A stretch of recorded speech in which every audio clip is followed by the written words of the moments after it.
ओम परमात्मने नमः। 27वें अध्याय में क्रिया योग का वर्णन।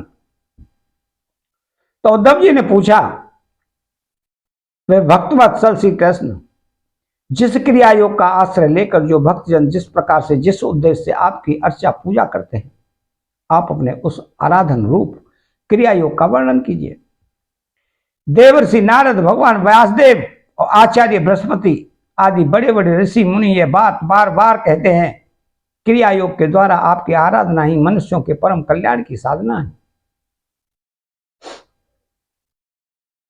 यह क्रिया योग पहले आपके मुखारबिंद से ही निकला था। आपसे ही ग्रहण करके इसे ब्रह्मा ने अपने पुत्र भृगु आदि महर्षियों को और भगवान शंकर ने अपनी अर्धांगिनी भगवती पार्वती को उपदेश किया था। मर्यादा रक्षक प्रभो, यह क्रिया योग ब्राह्मण क्षत्रिय आदि वर्णों और ब्रह्मचारी गृहस्थ आदि आश्रमों के लिए भी परम कल्याणकारी है। मैं तो ऐसा समझता हूं कि स्त्री शूद्र आदि के लिए भी यही सबसे श्रेष्ठ साधना पद्धति है। कमल नयन, श्याम सुंदर, आप शंकर आदि जगदीश्वरों के भी ईश्वर हैं। मैं आपके चरणों का प्रेमी भक्त हूं। आप कृपा करके मुझे यह कर्म बंधन से मुक्त करने वाली विधि बतलाइए। तो भगवान श्री कृष्ण ने कहा कि उद्धव जी, कर्म कांड का इतना विस्तार है कि उसकी कोई सीमा नहीं है, इसलिए मैं उसे थोड़े में ही पूर्वापर क्रम से विधि पूर्वक वर्णन करता हूं। मेरी पूजा की 3 विधियां हैं, वैदिक, तांत्रिक और मिश्रित। इन तीनों से मेरे भक्त को जो भी अपने अनुकूल जान पड़े उसी विधि से मेरी आराधना करनी चाहिए। पहले अपने अधिकारानुसार शास्त्रोक्त विधि से समय पर यज्ञोपवीत संस्कार के द्वारा संस्कृत होकर द्विजत्व प्राप्त करे। फिर श्रद्धा और भक्ति के साथ वह किस प्रकार मेरी पूजा करे, इसकी विधि तुम मुझसे सुनो। भक्ति पूर्वक निष्कपट भाव से अपने पिता एवं गुरु रूप मुझ परमात्मा का पूजा की सामग्रियों के द्वारा मूर्ति में, वेदों में, वेदी में, अग्नि में, सूर्य में, जल में, हृदय में अथवा ब्राह्मण में, चाहे किसी में भी आराधना हो करे। उपासक को चाहिए कि प्रातःकाल दत्वन करके पहले शरीर शुद्धि के लिए स्नान करे और फिर वैदिक और तांत्रिक दोनों प्रकार के मंत्रों से मिट्टी और बसव आदि का लेप करके पुनः स्नान करे।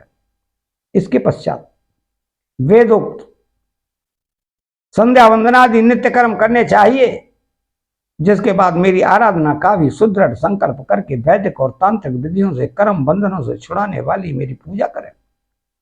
मेरी मूर्ति 8 प्रकार की होती है, पत्थर की, लकड़ी की, धातु की, मिट्टी की और चंदन आदि की, चित्रमयी, वालुकामयी, मनोमयी और मणिमयी।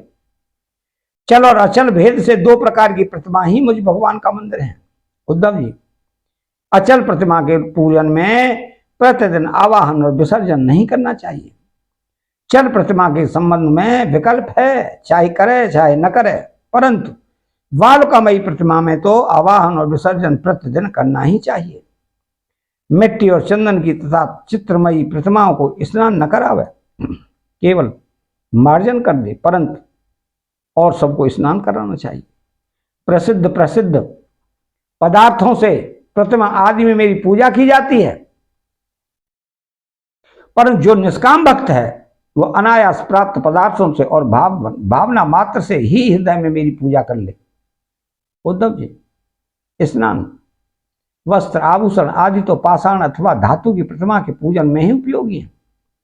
वालुकामयी मूर्ति अथवा मिट्टी की वेदी में पूजा करनी हो तो उसमें मंत्रों के द्वारा अंग और उसके प्रधान देवताओं की यथास्थान पूजा करनी चाहिए, तथा अग्नि में पूजा करनी हो तो घृत मिश्रित हवन सामग्री से आहुति देनी चाहिए। सूर्य को प्रतीक मानकर की जाने वाली उपासना में मुख्यतः अर्घ्य दान एवं उपस्थान ही प्रिय है, और जल में तर्पण आदि से मेरी उपासना करनी चाहिए। जब मुझे कोई भक्त हार्दिक श्रद्धा से जल भी चढ़ाता है तब मैं उसे बड़े प्रेम से स्वीकार करता हूँ। यदि कोई भक्त अभक्त मुझे बहुत सी सामग्री निवेदन करे तो भी मैं उससे संतुष्ट नहीं होता। जब मैं भक्ति श्रद्धा पूर्वक समर्पित जल से ही प्रसन्न हो जाता हूं तब गंध, पुष्प, धूप, दीप और नैवेद्य आदि वस्तुओं के समर्पण से तो कहना ही क्या है। उपासक पहले पूजा की सामग्री इकट्ठी कर ले, फिर इस प्रकार कुछ बिछाए कि उसके अगले भाग पूर्व की ओर रहें। तदनंतर पूर्व या उत्तर की ओर मुंह करके पवित्रता से उन कुशों के आसन पर बैठ जाए। यदि प्रतिमा अचल हो तो उसके सामने ही बैठना चाहिए। इसके बाद पूजा कार्य प्रारंभ करे। पहले विधि पूर्वक अंग न्यास और करन्यास कर ले। इसके बाद मूर्ति में मंत्र न्यास करे और हाथ से प्रतिमा पर से पूर्व समर्पित सामग्री हटाकर उसे पोंछ दे। इसके बाद जल से भरे हुए कलश और पोक्षण पात्र आदि की पूजा गंध पुष्प आदि से करे। पोक्षण पात्र के जल से पूजा सामग्री और अपने शरीर का पोक्षण कर ले। तदनंतर पाद्य अर्घ्य और आचमन के लिए 3 पात्रों में कलश में से जल भरकर रख ले और उसमें पूजा पद्धति के अनुसार सामग्री डाले। पाद्य पात्र में श्यामाक, सामे के दाने, 2 कमल, विष्णु क्रांता और चंदन तुलसी दल आदि। अर्घ्य पात्र में गंध पुष्प अक्षत जौ कुश तिल सरसों और दूब तथा आचमन पात्र में जायफल लौंग आदि डाले। इसके बाद पूजा करने वाले को चाहिए कि तीनों पात्रों को क्रमशः हृदय मंत्र, शिरो मंत्र और शिखा मंत्र से अभिमंत्रित करके अंत में गायत्री मंत्र से तीनों को अभिमंत्रित करे। इसके बाद प्राणायाम के द्वारा प्राणवायु और भावनाओं द्वारा शरीरस्थ अग्नि के शुद्ध हो जाने पर हृदय कमल में परम सूक्ष्म और श्रेष्ठ दीप शिखा के समान मेरी जीवन कला का ध्यान करें। बड़े बड़े सिद्ध ऋषि मुनि ओंकार के अकार, उकार, मकार, बिंदु और नाद,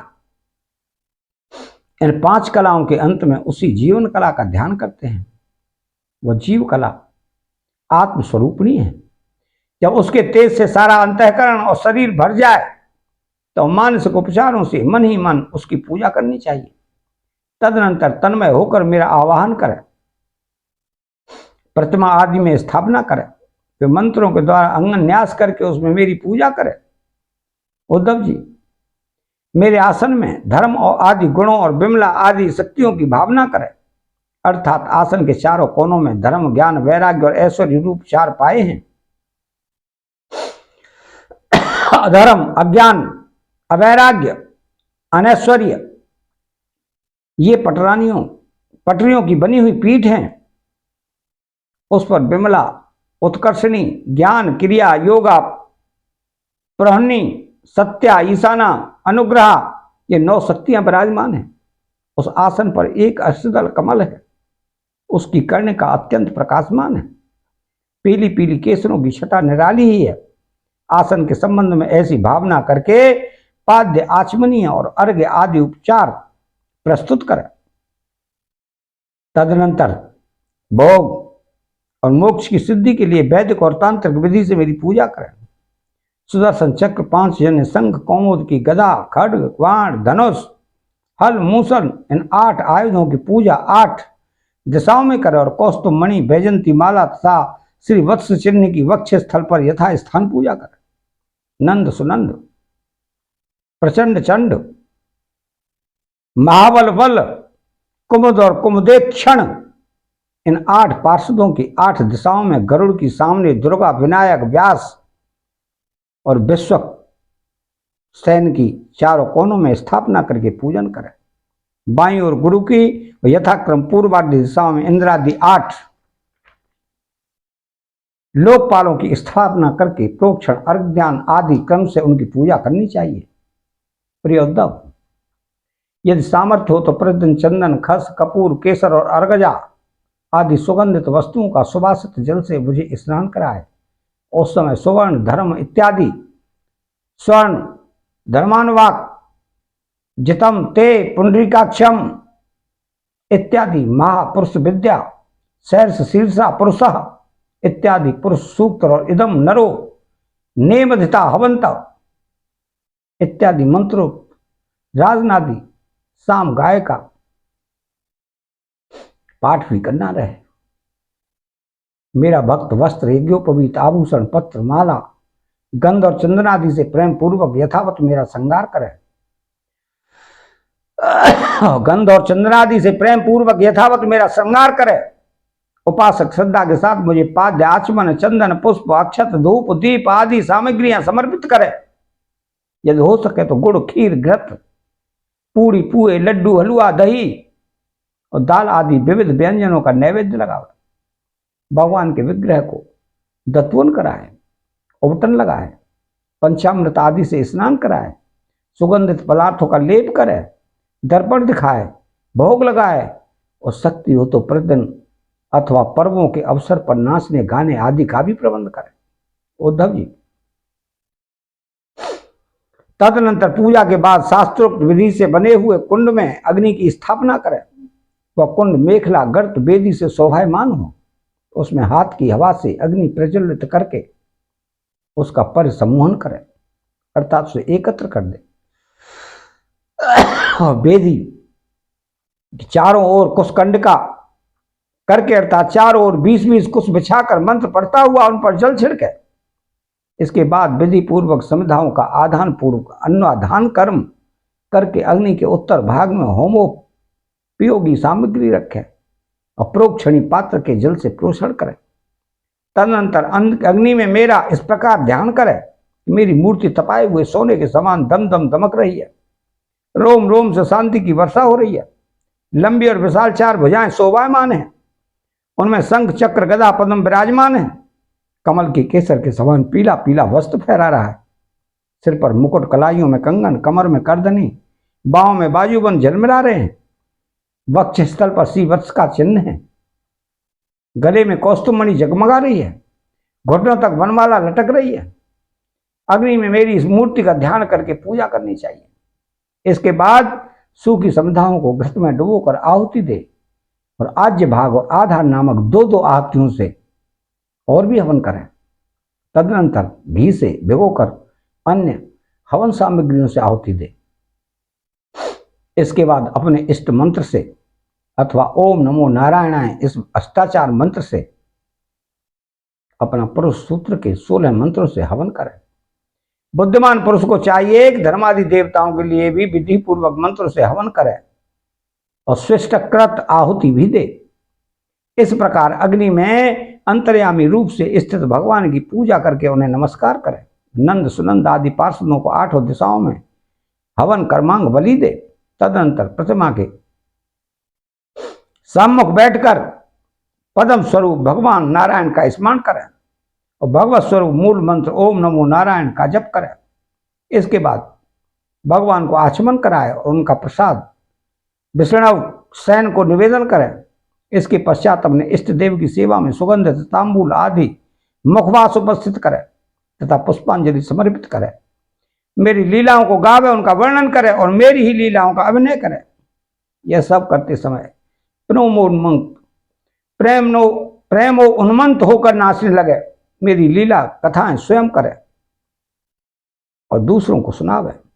कुछ समय तक संसार और उसके रगड़ों झगड़ों को भूलकर मुझ में ही तन्मय हो जाए। प्राचीन ऋषियों के द्वारा अथवा प्राकृत भक्तों के द्वारा बनाए हुए छोटे बड़े स्तव और स्रोतों से मेरी स्तुति करके प्रार्थना करें, भगवान आप मुझ पर प्रसन्न हो, मुझे अपने कृपा प्रसाद से सराबोर कर दें। तदनंतर दंडवत प्रणाम करें, अपना सिर मेरे चरणों पर रख दें और अपने दोनों हाथों से दाएं से दाहिना और बाएं से बाएं चरण पकड़ कर कहे, भगवान इस संसार सागर में मैं डूब रहा हूं, मृत्यु रूप मगर मेरा पीछा कर रहा है, मैं डर कर आपकी शरण में आया हूं, प्रभु आप मेरी रक्षा कीजिए। इस प्रकार स्तुति करके मुझे समर्पित की हुई माला आदर के साथ अपने सिर पर रखें, उसे मेरा दिया हुआ प्रसाद समझें। यदि विसर्जन करना हो तो ऐसी भावना करनी चाहिए कि प्रतिमा में से एक दिव्य ज्योति निकलती है और वह मेरी हृदयस्थ ज्योति में लीन हो गई है। बस यही विसर्जन है। उद्धव जी, प्रतिमा आदि में जब जहां श्रद्धा हो तब तहां मेरी पूजा करनी चाहिए, क्योंकि मैं सर्वात्मा हूं, समस्त प्राणियों में तथा अपने हृदय में भी स्थित हूं। उद्धव जी, जो मनुष्य इस प्रकार वैदिक तांत्रिक क्रिया योग के द्वारा मेरी पूजा करता है वह इस लोक और परलोक में मुझसे अभीष्ट सिद्धि प्राप्त करता है। यदि शक्ति हो तो उपासक सुंदर सुंदर मंदिर बनवाए और उसमें मेरी प्रतिमा स्थापित करे, सुंदर सुंदर फूलों के बगीचे लगवा दे, नित्य की पूजा, पर्व की यात्रा और बड़े बड़े उत्सवों की व्यवस्था कर। जो मनुष्य पर्वों के उत्सव और प्रतिदिन की पूजा लगातार चलने के लिए खेत, बाजार, नगर अथवा गांव मेरे नाम पर समर्पित कर देते हैं, उसे मेरे समान ऐश्वर्य की प्राप्ति होती है। मेरी मूर्ति की प्रतिष्ठा करने से पृथ्वी का एक छत्र राज्य, मंदिर निर्माण से त्रिलोकी का राज्य, पूजा आदि की व्यवस्था करने से ब्रह्मलोक और तीनों के द्वारा मेरी समानता प्राप्त होती है। जो निष्काम भाव से मेरी पूजा करता है उसे मेरा भक्ति योग प्राप्त हो जाता है, और उस निरपेक्ष भक्ति योग के द्वारा वह स्वयं मुझे प्राप्त कर लेता है। जो अपनी दी हुई या दूसरों की दी हुई देवता और ब्राह्मण की जीविका हरण कर लेता है, वह करोड़ों वर्षों तक विष्ठा कीड़ा होता है। जो लोग ऐसे कामों में सहायता, प्रेरणा अथवा अनुमोदन करते हैं, वो भी मरने के बाद प्राप्त करने वाले के समान ही फल के भागीदार होते हैं। यदि उनका हाथ अधिक रहा तो फल भी उन्हें अधिक ही मिलता है। अतः 27वां अध्याय समाप्त होता है। चैनल को सब्सक्राइब करें, बेल आइकन घंटी को दबाएं, कमेंट बॉक्स में श्री राधे कृष्ण लिखें। जय श्री कृष्ण।